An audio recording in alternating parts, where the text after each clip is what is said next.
ಈ ಪ್ರಪಂಚದಲ್ಲಿ ಪ್ರತಿಯೊಂದು ವಸ್ತುವಿಗೂ ತನ್ನದೇ ಆದ ವಿಶೇಷತೆ ಇರುತ್ತೆ. ಆ ವಿಶೇಷತೆಯ ಕಾರಣದಿಂದ ಅದಕ್ಕೆ ಮಹತ್ವನೂ ಇರುತ್ತೆ. ಶಸ್ತ್ರಗಳ ಬಗ್ಗೆ ಹೇಳೋದಾದ್ರೆ, ಉದಾಹರಣೆಗೆ ಕತ್ತಿಯನ್ನ ತಯಾರು ಮಾಡಿದ್ದು ರಕ್ಷಣೆಗೋಸ್ಕರ. ಅದು ಆದಷ್ಟು ಬೇಗ ಎದುರಿಗಿರೋ ಶತ್ರುವನ್ನ ಕತ್ತರಿಸಬಹುದು ಅಂತ. ಕತ್ತಿಯಲ್ಲಿ ಏನನ್ನ ನೋಡೋ ಅವಶ್ಯಕತೆ ಇದೆ? ಅದರ ಹರಿತ. ಆದರೆ ಅದನ್ನ ಇಡೋ ಓರೆಯನ್ನ ಖಂಡಿತ ನೋಡೋದಿಲ್ಲ.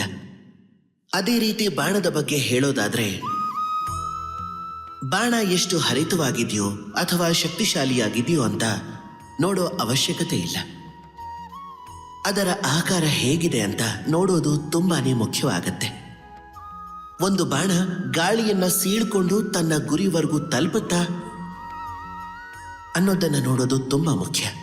ಆದರೆ ಆ ಬಾಣವನ್ನ ಇಡೋ ಕೋಶನ ನೋಡೋದಲ್ಲ.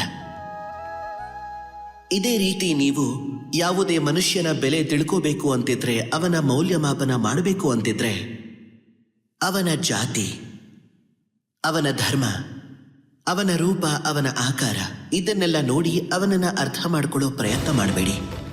ಅವನ ಮೌಲ್ಯಮಾಪನವನ್ನ ಇದನ್ನೆಲ್ಲ ನೋಡಿ ಮಾಡಬೇಡಿ. ಬದಲಾಗಿ ಅವನ ಸ್ವಭಾವ ನೋಡಿ, ಅವನ ಗುಣ ನೋಡಿ, ಅವನ ಪ್ರತಿಭೆ ನೋಡಿ, ಅವನ ಕೆಲಸ ನೋಡಿ. ಯಾಕೆ ಅಂದ್ರೆ ಇವುಗಳೇ ಆ ವ್ಯಕ್ತಿಯ ನಿಜವಾದ ಪರಿಚಯ. ಇದೇ ಅವನ ಅಸ್ತಿತ್ವ.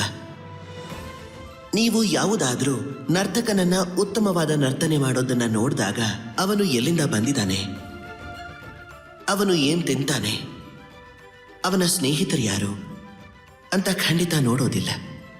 ನೀವು ಅವನ ನೃತ್ಯ ನೋಡ್ತೀರಾ, ಅವನ ಕಲೆ ನೋಡ್ತೀರಾ, ಅವನ ನೃತ್ಯವನ್ನ ಹೊಗಳ್ತೀರಾ, ಅವನ ಕಲೆಯನ್ನ ಗೌರವಿಸ್ತೀರಾ.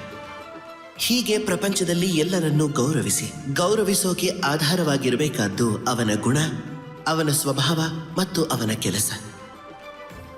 ಆದರೆ ಅವನ ರೂಪ ಮತ್ತೆ ಉಡುಗೆ ತೊಡುಗೆ ಅಲ್ಲ. ಬನ್ನಿ ನನ್ನ ಜೊತೆ ಪ್ರೀತಿಯಿಂದ ಹೇಳಿ, ರಾಧೆ